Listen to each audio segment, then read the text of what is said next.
Welcome back to another Boxscore Geeks Top 10, where we break down our top 10 picks in a random topic picked by yours truly. Can you tell I'm reading off a script? Sorry, that's just going to be the norm. Anyway, the 2016-2017 NBA season is coming at us fast, and with it, there are just so many questions. This week, we'll break down our top 10 questions for the upcoming season. A foolish endeavor if you ask me, but we'll do our best. Let's get on to the rules. Well, really, there are no rules because these are our questions. Well, anyway, not quite. What we're going to do is this is a highly subjective list, and let's just be candid. Some of our questions are really multiple questions rolled into one. So we're not going to have any honorable mentions this week. No real set criteria. Let's get on to our list.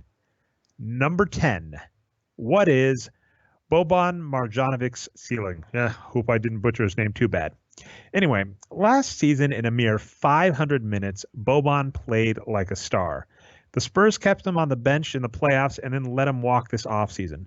The Pistons will be paying the 7-3 phenom $7 million a year, so it's likely he'll get more minutes. What's Boban going to look like with real minutes, and can he keep up the hype? In a slightly related note, how about those Spurs? That's going to be our number 9 topic. How about those Spurs? The Spurs are the pinnacle of consistency and greatness in the NBA. Adjusting the 1999 lockout season for a full 82 games, the Spurs have won 50-plus games every season for 19 straight years. Of course, Tim Duncan just left, and the question is, what are the Spurs going to do without him? He's really been a major cornerstone of that franchise. They still have Kawhi Leonard, and LaMarcus Aldridge looked really good last season. Of course, Tony Parker and Manu Ginobili are getting older, something we say about the Spurs every season. And while Pau Gasol was a great pickup, it's going to be hard-pressed for him to live up to the void left by Tim Duncan and Boban. That said, the Spurs with a star is just one of those recipes for success, and they still have Kawhi. On that kind of similar note, number 8, will the Nuggets finally make it back to the playoffs? Speaking of teams that were used to regularly making the playoffs, with George Karl, the Nuggets made 10 consecutive NBA playoffs, although they only made it out of the first round once. Anyway, since then, the Nuggets have been less than stellar and have missed the last 3 playoffs. Now, last season, Nikola Jokic looked great, Kenneth Faried played well, and Will Barton was a solid 6-man. Will they have enough momentum to get back to the playoffs this season? And we just have to be honest that the huge question mark and the real question we're asking is about Emmanuel Mudiay, who was just dreadful as a rookie. His 43.7 true shooting on 13.3 shots a game ranks as among one of the worst in NBA history. Add in his heavy turnovers, and Mudiay is not a player you want with the ball in his hands. The Nuggets are pot committed to him at the helm thanks to Ty Lawson's untimely demise.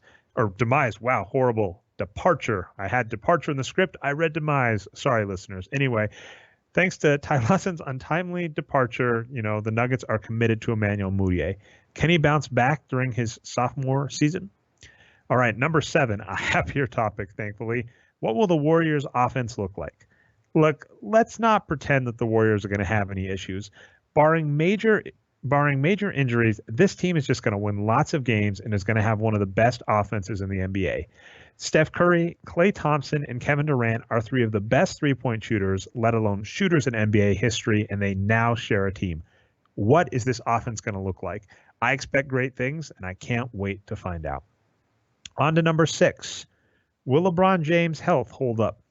LeBron James has played a combined 21,644 minutes between the regular season and playoffs the last 6 seasons. He's the only contemporary starter to make 6 consecutive NBA finals. In the history of the NBA, there has just simply not been a player to put as much wear and tear on their body by age 32. To be fair, LeBron James played arguably the best ball of his career in last year's finals, so this question may very well look silly come next year's playoffs. It's still a valid question, though. Number 5, will Minnesota stop breaking Patrick's heart?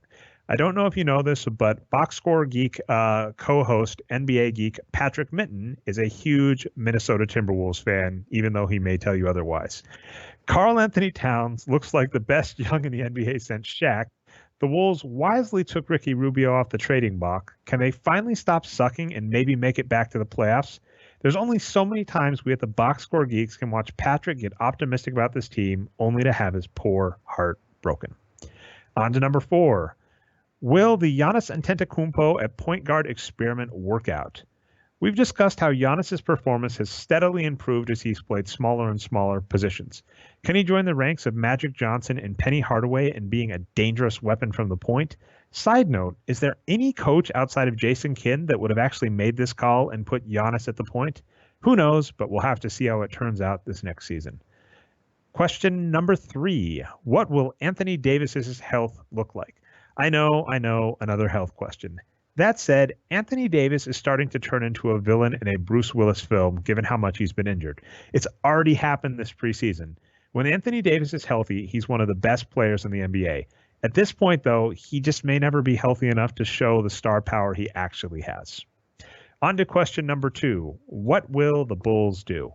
This question is so high on the list in large part because it's really a bunch of questions, so let's try and breeze through as many of them as quickly as possible.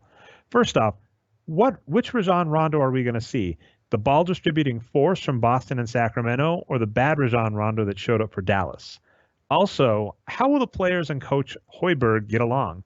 Butler and Fred Hoiberg have already had issues in the past. Rajon Rondo has known to be a problem in the locker room. How is this locker room going to pan out? All right, what else?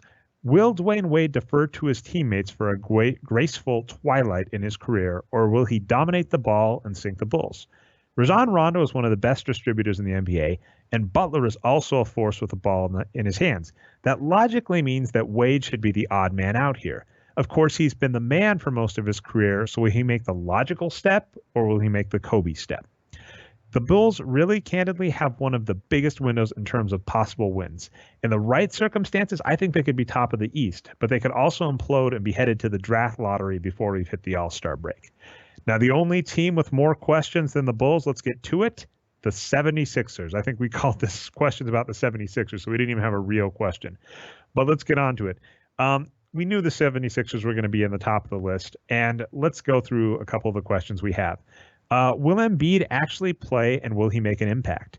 Injuries have kept Embiid off the court for years now. Now he's been looking great this preseason and is one of the biggest men in the NBA. So will this be his year?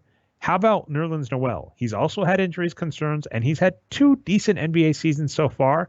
Will this be the year he makes a jump and really helps the team? And oh boy, what about Ben Simmons? He's already out for months with an injury, and it's possibly longer based on what his agents said. He's supposed to be proof of the process. Will he actually make the court this season? Will he ever live up to the hype that he's got? There are just so many questions about Ben Simmons alone, let alone the 76ers. Now, the 76ers were, of course, going to be a team under many analysts' microscope this season, us included. We simply can't wait. All right, that's our list. Did we leave anybody out? Oh, who am I kidding? This list could have been 100 entries long, and we'd still be wanting. That said, leave us your opinions in the comments. Thanks to Brian Foster, Andrew Sutton, Patrick Menton for help with this list. Check us out at boxscoregeeks.com for more lists. You can also follow us on Twitter and Facebook. The username is BoxscoreGeeks. Tune in for more top 10 lists and snarky sports analysis if that's your thing. We'll catch you next time.